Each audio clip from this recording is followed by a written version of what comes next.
देखिएगा, विद्युत मोटर कितना इंपॉर्टेंट है मुझे ये बताने की ज़रूरत नहीं है, बहुत ही ज़्यादा इंपॉर्टेंट है। आप सभी को भी ये बात पता होगी। पहले मेरा भी इरादा ये था कि मैं आपको बस इतना हेल्प कर दूं कि मैं बता दूं कि विद्युत मोटर इंपॉर्टेंट है, आप पढ़ लेना। फिर मैंने भी बहुत सारी वीडियोस देखी, तो मुझे ऐसा नहीं है कि समझ में नहीं आ रहा था, बट ये है कि थोड़ा डिफिकल्ट लगा। ऐसा लग रहा था जैसे कहीं कहीं कोई चीज़ है जो बिल्कुल समझ में नहीं आ रही है, जैसे कि लग रहा है कि मुझे बस ये रट लेना चाहिए और मेरा काम हो जाएगा। तो देखिए, जो ब्रिलियंट बच्चे हैं, जो बड़ा मेहनत करते हैं, सोचते हैं कि मैं तो कर ही लूँगा, तो वो बच्चे तो कुछ चीज़ें समझ लेते हैं, कुछ चीज़ों को रट लेते हैं, उनका काम हो जाता है। बस जो कमज़ोर छात्र हैं, जो वीक स्टूडेंट्स हैं, उनको बड़ी दिक्कत होती है। या वो बच्चे जो इमेजिन नहीं कर पाते हैं, वो बच्चे जो प्रैक्टिकल लाइफ में चीज़ों को देख रहे हैं और थ्योरी से नहीं जोड़ पा रहे हैं, वो उनको याद करने में या लिखने में बड़ी समस्या होती है। तो मुझे भी ऐसा ही थोड़ा बहुत फील हुआ। तो मैं वालेंदु प्रताप सिंह, मैं ये कोशिश करूंगा आज कि मैं विद्युत मोटर को थोड़ा सिंप्लीफाइड वर्जन में, थोड़ा आसान तरीके से आपको एक्सप्लेन करूं, ताकि आप अपनी परीक्षा में आसानी से इसको बना सकें। और देखो, अभी तो नहीं, बट हाँ ये है कि जब तुम्हें अगर ये लगे कि समझ में आ गया और ये लगे कि सिंप्लीफाइड वर्जन वाकई में है, वाकई में अगर लगता है कि तुम्हारा काम हो गया, तो फिर तब जाके इस वीडियो को तुम लाइक करना, अपने दोस्तों में भी शेयर कर देना, और चैनल पे अगर बने हो तो सब्सक्राइब तो आप कर ही लोगे। तो एक बार मेरा प्रयास है, अगर वो प्रयास आपको ठीक लगे तो रिस्पॉन्स जरूर देना। देखो, विद्युत मोटर की बात चल रही है, सबसे पहला सवाल यही है कि विद्युत मोटर करता क्या है, विद्युत मोटर है क्या। तो विद्युत मोटर एक जुगाड़ है जो विद्युत ऊर्जा को यांत्रिक ऊर्जा में बदलता है। एक सिंपल सा जुगाड़ है, एक युक्ति है जो विद्युत ऊर्जा को क्या करता है, यांत्रिक ऊर्जा में कन्वर्ट कर देता है। अब इसके एग्जांपल्स के तौर पे तुम देखोगे कि विद्युत ऊर्जा को यांत्रिक ऊर्जा में कैसे कन्वर्ट कर रहे हैं। तो सिंपली तुम्हारे घर में जैसे पंखा है, फैन है, उसके अंदर भी मोटर लगा हुआ है। घर में पानी निकालने के लिए पानी वाला मोटर लगा होता है, वो भी मोटर है। इसके अलावा फ्रिज में, वॉशिंग मशीन में, जूसर मिक्सर वगैरह आता है, उसके अंदर जो घूमता है ना, वो सब के सब क्या है, विद्युत मोटर है। देखो, विद्युत मोटर भी कई टाइप का होता है। जैसे एक होता है एसी मोटर, एसी विद्युत मोटर, एक होता है डीसी विद्युत मोटर। तो एसी विद्युत मोटर का यूज जैसे पानी वाला मोटर और ये सब जो पंखे वगैरह हैं, ये सब एसी वाले में आते हैं। एसी अल्टरनेटिव करंट देके, तुमने पढ़ा होगा ना, डायरेक्ट करंट, अल्टरनेटिव करंट, है ना, पढ़ा होगा। तो एसी वाला मतलब एसी विद्युत मोटर हमारे सिलेबस में फिलहाल नहीं है। हमको बिल्कुल सिंप्लीफाइड वाला, बिल्कुल सिंपल वाला, बिल्कुल आसान सरल विद्युत मोटर हमें पढ़ना है, जो कि डीसी सप्लाई पे काम करता है। दिष्ट धारा जिसको कहते हैं, डायरेक्ट करंट, वो देकर के वो अपना काम कर पाता है। और इसका बेस्ट एग्जांपल, बेस्ट आज के टाइम पे बूम पे जो चल रहा है, वो है इलेक्ट्रिक कार।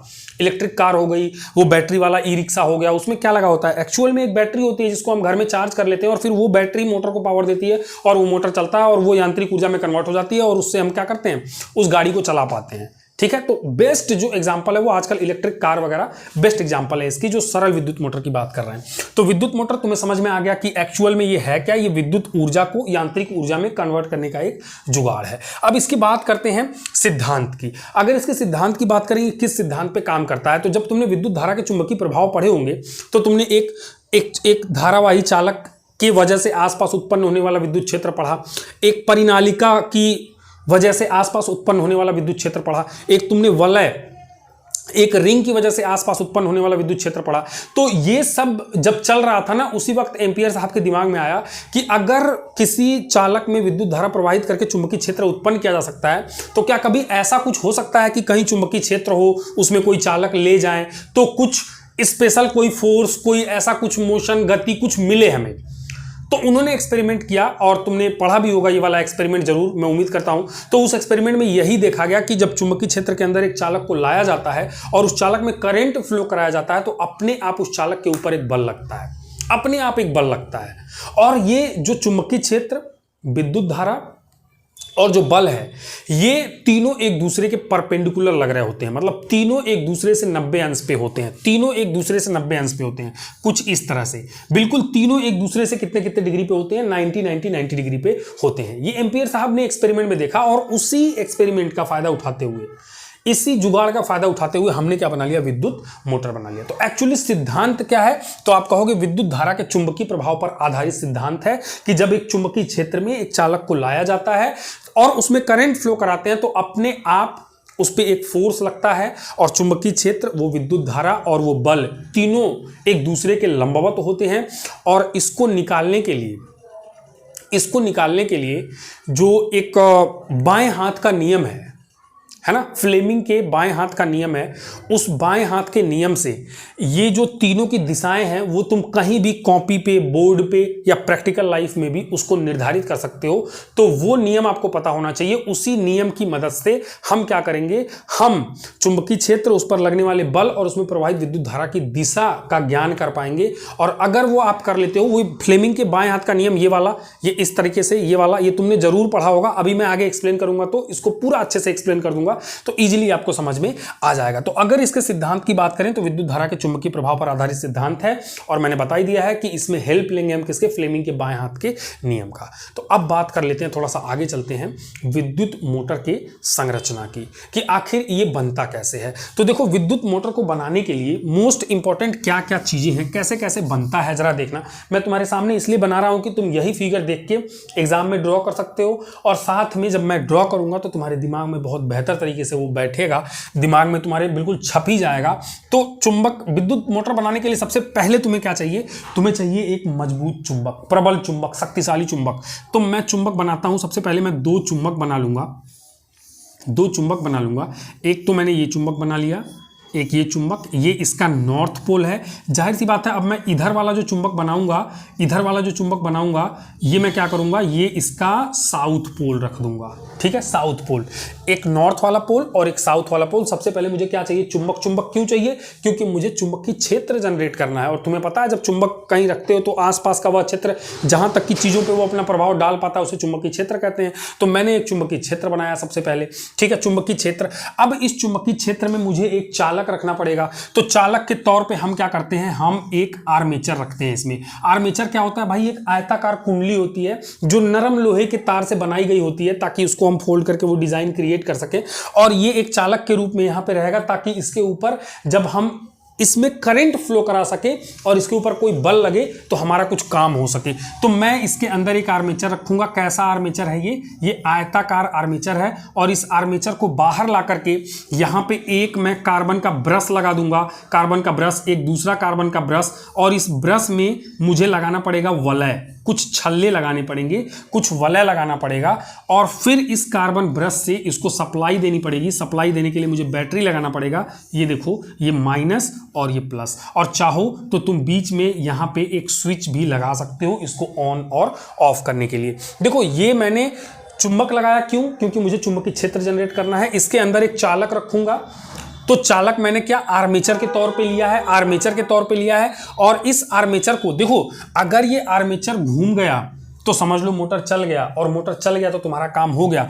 तो ये आर्मेचर यहां पे आके जब घूमेगा ना, ये आर्मेचर बाहर की तरफ लाया हूं मैं इसको करंट देने के लिए, जब ये घूमेगा तो इसके वायर वगैरह लिपट ना जाए, इसलिए यहां पे एक वलय भी लगाया है हमने। वो वलय का मतलब क्या होता है कि एक रिंग जैसा शेप का होगा, उसको दो टुकड़े में काट दो, आधे टुकड़े को इस वाले तार से जोड़ो और आधे टुकड़े को इस वाले तार से जोड़ो, ताकि वो रिंग इस तरह से मूव होती रहे, गोल गोल गोल गोल घूमती रहे। और इसके पीछे जो ब्रश लगा हुआ है ना कार्बन का, ये स्प्रिंग लगी होती है इसमें, ये स्लिपी होता है, इसके ऊपर वो स्लिप करके ऐसे स्लिप करके ये जाएगा, दूसरा वलय आके इससे चिपक जाएगा, फिर ये वाला इससे आके चिपक जाएगा, ये वलय घूमता रहेगा ताकि तार हमारा लिपट के फंसे नहीं। तो इसलिए वलय और ये कार्बन का ब्रश मैंने बता दिया, क्योंकि इस वलय को करंट देने के लिए और इसको स्लीपी बनाने के लिए हमने लगाया है। और बस एक बैटरी लगा दी है। ये सिंपल सी जो संरचना बनी है, इसको थोड़ा सा तुम और अच्छे से बना लोगे तो तुम्हारा फिगर बिल्कुल परफेक्ट है, बिल्कुल करेक्ट है। इसमें कुछ भी अलग करने की जरूरत नहीं है।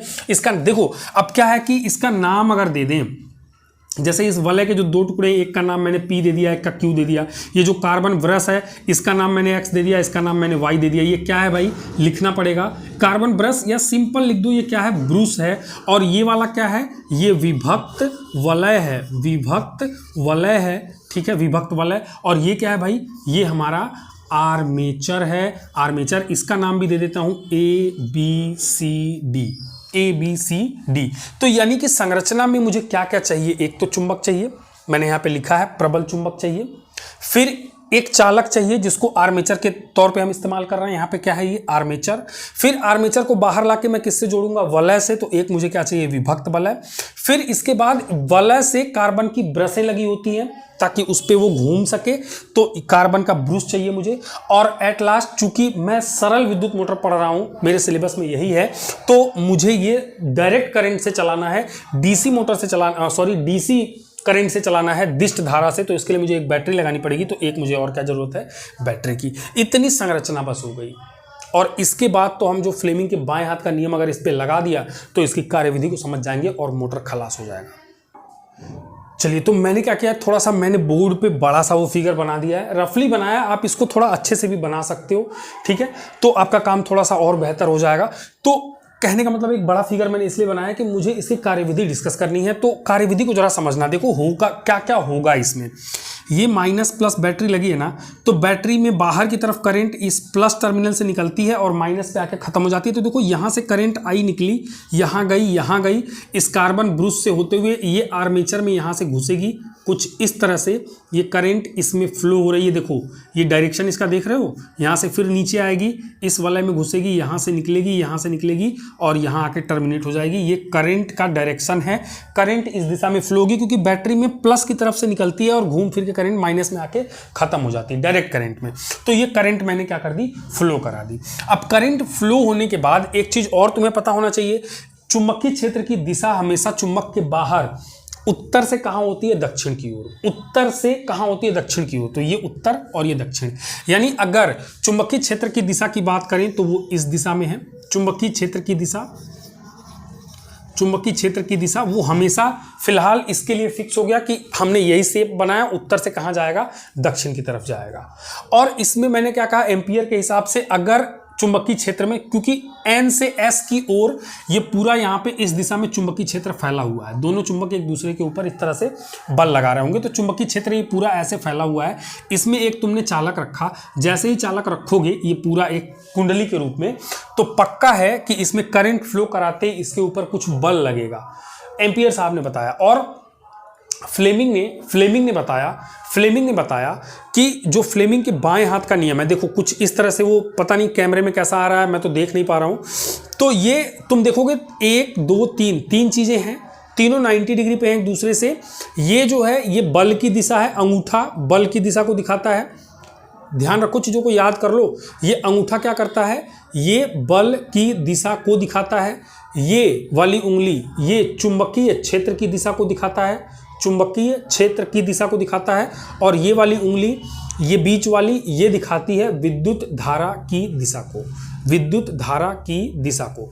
तो अब जरा देखना, अगर इस आर्मेचर पे गौर करोगे तो इसके 4 हिस्से हैं। एक तो A से B, B से C, C से D और D से A। ठीक है, D से बल्कि यहां से ये टर्मिनेट हो गया है। तो एक्चुअली एक बात याद रखो कि चुंबकीय क्षेत्र की दिशा में अगर चुंबकीय क्षेत्र की दिशा में विद्युत धारा I बह रही है तो इस पर कोई बल नहीं लगता है। मैंने क्या कहा कि जब चुंबकीय क्षेत्र की दिशा में ही अगर करंट फ्लो हो रही होगी तो उस पर कोई भी किसी भी प्रकार का बल नहीं लगता है। लेकिन अगर वो इसकी दिशा में ना होकर किसी और दिशा में हुई तो पक्का उस पर बल लगेगा। लेकिन फिलहाल क्या हो रहा है, ये ऊपर वाले आर्मेचर के ऊपर वाले हिस्से में और नीचे वाले हिस्से में तुम देखोगे कि या तो करंट चुंबकीय क्षेत्र की दिशा में है या इसके विपरीत दिशा में। कहने का मतलब यह है कि चुंबकीय क्षेत्र के समांतर दिशा में है। सही शब्द हो जाएगा कि चुंबकीय क्षेत्र के समांतर दिशा में। चुंबकीय क्षेत्र के समांतर दिशा में अगर धारा बह रही होगी तो उस पर कोई भी किसी भी तरह का बल नहीं लगेगा। ये एम्पियर साहब ने वहां पे एक्सप्लेन किया है। पूरा जब एक्सपेरिमेंट पढ़ोगे तो तुमको वहां से पता चलेगा। तो यानी कि इन दोनों पे तो कोई बल नहीं लग रहा है। अब इस पे और इस पे बात करते हैं। इसमें क्या हो रहा है, करंट की दिशा ये है तो चुंबकीय क्षेत्र की दिशा ये थी और करंट की दिशा ये है, दोनों एक दूसरे से 90 डिग्री पे हैं, तो पक्का इस पर कुछ ना कुछ बल लग रहा होगा। इसकी बात करें, चुंबकीय क्षेत्र की दिशा ये है, करंट की दिशा ये है, ये भी एक दूसरे से 90 डिग्री पर हैं, तो इस पर भी कोई ना कोई बल लग रहा होगा। तो वो बल कैसे निकालेंगे, वो बल हम निकालेंगे फ्लेमिंग के बाएं हाथ के नियम से। ये बाएं वाला हाथ, और जरा अब यहाँ पे खेल को समझना। और मैंने पहले ही बताया है, ये चुंबकीय क्षेत्र है, ये विद्युत धारा है और ये तुम्हारा उस पर लगने वाला बल की दिशा निकल जाएगी। तो जरा यहाँ पे गौर करना, 90 डिग्री पे है, ठीक है, 90 डिग्री पे। अब इसमें जरा सा निकालने का प्रयास कर लेते हैं। तो N से S की तरफ ये मेरा चुंबकीय क्षेत्र की दिशा है, तो मुझे इस उंगली को तो इधर ही रखना पड़ेगा। ये करंट की दिशा है, तो जरा देखना कुछ इस तरह से ये शेप आ रहा है। ये चुंबकीय क्षेत्र की दिशा है, ये करंट की दिशा है। देखो ना, ये चुंबकीय क्षेत्र की दिशा, ये करंट की दिशा। तो मेरा अंगूठा बोर्ड में अंदर की तरफ जा रहा है, यानी कि इस पर अंदर की तरफ एक बल लग रहा होगा। इस AB आर्मेचर पर, AB आर्मेचर पर अंदर की तरफ एक बल लग रहा होगा। फ्लेमिंग के बाएं हाथ के नियम से मैंने आपको बताया। इस पर कोई बल नहीं है, इस पर कोई बल नहीं है। अब अगर CD की बात करें तो CD में भी जरा ध्यान देना, इसमें भी मुझे क्या करना पड़ेगा। फ्लेमिंग का बाएं हाथ का नियम अगर लगाता हूं, ये चुंबकीय क्षेत्र की दिशा है, इसको तो मैं बदल नहीं सकता। ये करंट की दिशा है, ये है करंट की दिशा, तो इसको देखो, ये करंट की दिशा हो गई नीचे की तरफ, ये चुंबकीय क्षेत्र की दिशा हो गई। तो मेरा अंगूठा बाहर की तरफ आ रहा है, यानी कि जो बल लग रहा है इस पर बाहर की तरफ लग रहा है, बाहर की तरफ लग रहा है। किस पर? C से D पर। C से D पर वो बल जो है वो बाहर की तरफ लग रहा है। अब जरा इमेजिन करके देखो कि अगर इस वाले AB पे बल अंदर, इसको कोई अंदर ढकेल रहा है और CD को कोई बाहर खींच रहा है, तो ये आर्मेचर इस तरह से घूमने का प्रयास करेगा। और यही होता है, ये आर्मेचर क्या करता है, घूम जाता है। जैसे ही घूमा, समझ लो तुम्हारा काम हो गया, मोटर चल गया। लेकिन अभी कहानी खत्म नहीं होती है। जैसे ही ये घूमेगा तो तुम देखोगे कि ये पूरा, ये ऐसे है, ये ऐसे जब आएगा, ये वाली चीज यहां आ जाएगी और ये वाली चीज यहां चली जाएगी। अब इसमें बात ये थी कि ये वाली चीज जैसे ही यहां आएगी तो ये वलय जो है ना, ये कार्बन ब्रूस फिक्स है, लेकिन ये वलय ये आर्मेचर में फिक्स है, ये मूव कर रहा है। तो ये घूम के X से, X वाले ब्रूस से आके लग जाएगा। X वाले ब्रूस के पास आ जाएगा Q और Y वाले ब्रूस के पास कौन चला जाएगा, P। घूम के ये इसके पास चला जाएगा और ये वाला वलय इसके पास आ जाएगा। और जैसे ही इस वाले ब्रूस से ये टच होगा, जो धारा नीचे आ रही थी, चूंकि इसमें धारा, ये देखो ऐसे धारा, अब ये ऊपर जाना चाहेगी तो इस वाले वलय में धारा ऊपर जाएगी। यानी कि जो CD जब घूम के यहां आ रहा होगा तो CD में धारा ऊपर जाएगी, और AB जो घूम के ऐसे घूम के जब यहां आ रहा होगा तो AB में इस बार धारा कहां आएगी, नीचे आएगी। इस वाले पे बाहर की तरफ लगेगा और CD यहां जाते इसके तरफ अंदर की तरफ लगेगा। तो वापस से वही खेल होगा, ये वाला यहां आने के बाद अंदर जाना चाहेगा और ये वाला बाहर आना चाहेगा, फिर से घूमेगा और ये लगातार चेंज होता रहेगा। वलय इसीलिए लगाया है, जो रिंग का टुकड़ा वहां पे रिंग जैसे शेप का 2 टुकड़े में करके लगा दिया है, उसका मेन रीजन यही था कि भैया क्या करना है, उसको शिफ्टिंग करनी है, ताकि लगातार इस पे बल अंदर की तरफ और इस पे बाहर की तरफ लगता रहे और लगातार ये जो आर्मेचर है वो घूमता रहे। और तुम नोटिस करोगे तो ये एंटी क्लॉकवाइज, ये कौन से दिशा में घूम रहा होगा, एंटी क्लॉकवाइज डायरेक्शन में ये घूम रहा होगा। और लगातार इसको जब तक तुम करंट दोगे तब तक ये सेम प्रक्रिया होती रहेगी और ये एंटी क्लॉकवाइज डायरेक्शन में मोशन लगातार करता रहेगा। तुम्हारा मोटर हमेशा चलता रहेगा। इसमें ये एक जो कट पॉइंट है, ये इसीलिए स्प्लिट किया गया, इसको तोड़ा गया ताकि ये मूव कर सके।